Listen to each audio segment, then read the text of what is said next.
اظہر صدیق صاحب، آپ کی نظر میں سر یہ جو باعزت بری کیا گیا، کلین چٹ ملی ہے نواز شریف صاحب کو، کیسے ملی ہے sir? What is the secret? Do you know it? کیونکہ آپ کو بھی اس سیکرٹ کی بڑی ضرورت ہے تاکہ آپ عمران خان کو کلین چٹ دلوا سکیں۔ بہت شکریہ طلحہ۔ پولیٹیکل انجینئرنگ کو ڈاؤٹ تو رہ نہیں جانا چاہیے اب تو کوئی ڈاؤٹ نہیں رہنا چاہیے کہ نیب ایک ایسا ادارہ ہے جس کا کام پولیٹیکل انجینئرنگ اور اس کی پرفارمنس کو، یہ میں نہیں کہتا، یہ شاید خاقان عباسی، نواز شریف، یہ سب ان لوگوں نے الفاظ استعمال کیے ہوئے ہیں، اور اس کا منہ بولتا ثبوت آپ کے سامنے۔ میں بڑا حیران ہو رہا ہوں اس بات پہ۔ پہلی تو بات ہے کہ جو گاڑی تھی وہ گاڑی پاکستان میں برآمد نہیں ہو سکتی تھی، درآمد نہیں ہو سکتی تھی، پابندی ہے۔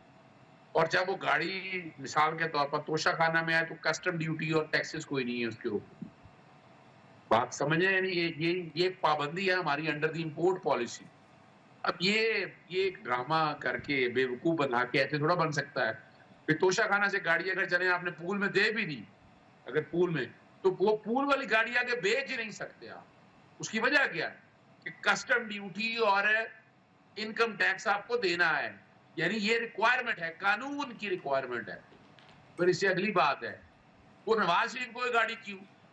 وہ اگر دینی ہے گاڑی تو نیلامی ہوگی، آکشن ہوگی، آکشن میں جو مرضی خرید لے۔ یہ نواز شریف کہاں سے آ گیا؟ اس کا اختیار کہاں سے آ گیا؟ اور یوسف رضا گیلانی کون ہوتے ہیں؟ یہ ان کے باپ کی گاڑی ہے، تو اظہر بیٹھ کے بھائی، جس کو مرضی مندر پار اظہر کرتے بھائی، ہیں آپ۔ اظہر بھائی، اب ایک جملہ بولوں گا صرف۔ سر، پاکستان کے ہرے پاسپورٹ کے اوپر نا آپ اسرائیل نہیں جا سکتے، آپ کا ملک مانتا ہی نہیں ہے اسرائیل کو۔ پر ایران نے جب اسرائیل کا بڑی انہوں نے کشتی پکڑی تو معلوم پڑا کہ اس کے اندر پاکستانی تھے، اور پھر انہوں نے پاکستانی پر اہم کہا کے واپس چھوڑ دیا۔ تو سر، قانون میں بہت کچھ ہے جو ہو نہیں سکتا، جو یہاں روزانہ ہوتا ہے اظہر بھائی، تو اس میں حیران کی کیا بات ہے؟ تو obvious ہے۔ میرا سوال یہ ہے کہ آپ نے بھی نیب کو بند کرنے کے لیے، صحیح کرنے کے لیے کچھ نہیں کیا، آپ نے بھی تو نیب کو اسی طرح استعمال کیا جس طرح سب استعمال کرتے ہیں ایک دوسرے کے خلاف۔ فرق ہے۔ مجھے کوئی بتائیں کون سا کیس پولیٹیکل انجینئرنگ کی بنیاد پر بنایا، کس طرح نیب کو یوز کیا؟ ابھی آپ نے اینٹی کرپشن، پولیس، کوئی محکمہ چھوڑا ہے؟ آپ بتا دیں کہ پاکستان تحریک انصاف نے، بھئی پاناما کے کیسز جتنے تھے وہ وقت سے پہلے بنے ہوئے تھے، ہم لوگوں نے کوئی نہیں بنائے، اور نیب ایک آزاد اور خود مختار ادارہ تھا۔ ابھی آپ دیکھیں نا انہوں نے کیا کیا، جو آفتاب سلطان تھے چیئرمین نیب، وہ تبدیل ہوئے، وہ استعفیٰ دے کے چلے گئے نا، کیونکہ وہ توشہ خانہ کیس بھی نہیں بنانا چاہتے تھے، کوئی کیس نہیں بنانا چاہتے تھے، بنتے نہیں تھے عمران خان کے خلاف، تو توشہ خانہ کے کیس بنا، یہ رتی کی ٹوکری میں پھینکنے۔ اس کے بعد پروسیکیوٹر جنرل لے کے انہوں نے استعفیٰ دیا، کے سامنے ہے کہ یہ تو اس گورنمنٹ نے بیٹھ کر جو بندر بانٹ کی، اور یہ قصوروار ہے پاکستان پیپلز پارٹی بھی سارے مسئلے کے اندر۔ ویسے اظہر بھائی، آپ کے لیڈر کہتے ہیں ملک میں جنگل کا قانون ہے۔ ایک ایسے ملک میں جہاں جنگل کا قانون ہو، آپ اپنے آپ کو ماہر قانون جب کہتے ہیں تو پھر تو آپ اپنے آپ کو شاید جانور تصور کرتے ہوں۔ دیکھیں، ایک بات بڑی واضح طور پر بتاتا چلوں، یہی تو ایک تکلیف ہے آپ کے ہاں، یعنی ایون فیلڈ کی جائیدادیں اربوں روپے کی تھی، وہ مٹی ڈل گئی اس کے اوپر۔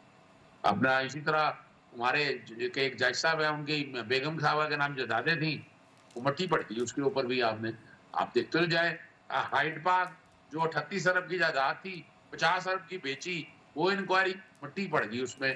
اب سارا تو آپ ذرا دیکھے تو صحیح نا، سر، وہ اس اس میں عورت پہلے کو ملت ایکسپریس پہ مار کے پولیس والے نے ریلوے ٹریک پہ پھینک دیا، اس کے ہاتھ پاؤں کٹ گئے، مٹی پڑ گئی سر اس پہ۔ موسٹ مارٹم میں بھی آ گیا کہ کوئی تشدد نہیں ہوا، پولیس والوں نے ہی بولا کہ ہاں یہ عورت پاگل تھی، خود اس نے چھلانگ ماری، خودکشی کی ہے، اینی شاہدین بھی پیدا ہو گئے۔ سر، یہ مٹی پاؤ والی جو پالیسی ہے پاکستان کی، this is nothing new, we're used to it۔ نہیں، اس کی وجہ دیکھیے، اس کی وجہ قصوروار ہم ہے نا جی، ہم خاموشی سے سارا کچھ برداشت کرتے رہے ہیں۔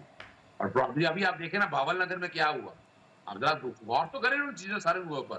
اب یعنی اس ملک میں جنگل کا قانون، پتھروں کے دور میں ہم رہ رہے ہیں، اور یہاں کے جو حکمران ہیں اگر دیکھا جائے، یہ تو آگے دو جہاں دور نبی کریم صلی اللہ علیہ وسلم سے وقت سے پہلے کے ہیں، وہ مشرکین ہیں کہ جن کا جو ہے نا، جن کو تو ہدایت نہیں، تو اب کتنی محنت کرنی پڑی آقا دو جہاں حضور نبی کریم صلی اللہ علیہ وسلم کو۔ تو آج کل کا دور اور یہ وہ دور برابر ہے، آپ اس میں فرق نہیں محسوس کر سکتے۔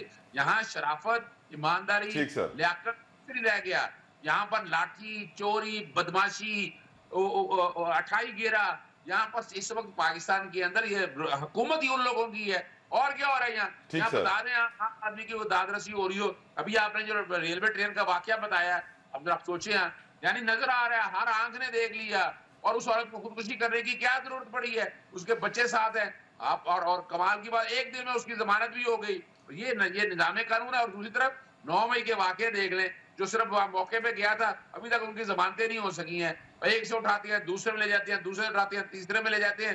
یہ ملک ہے, یہ ملک کو رہنے والا ہے لوگوں کے لیے, اور یہ ڈوب مرنے کا مقام ہے ان سیاستدانوں کے لیے کہ جو اس سارے معاملے کو سپورٹ کر رہے ہیں. کل یہ لوگ بھی اس جگہ پر ہوں گے, انہیں سوچنا پڑے گا آج کہ اس ملک میں کو آگے بس لے یہی کے کہوں گا سر, جو جنگل کا قانون ہے نا, آپ اپنے آپ کو ماہر قانون بولنا آپ چھوڑ دیں پلیز.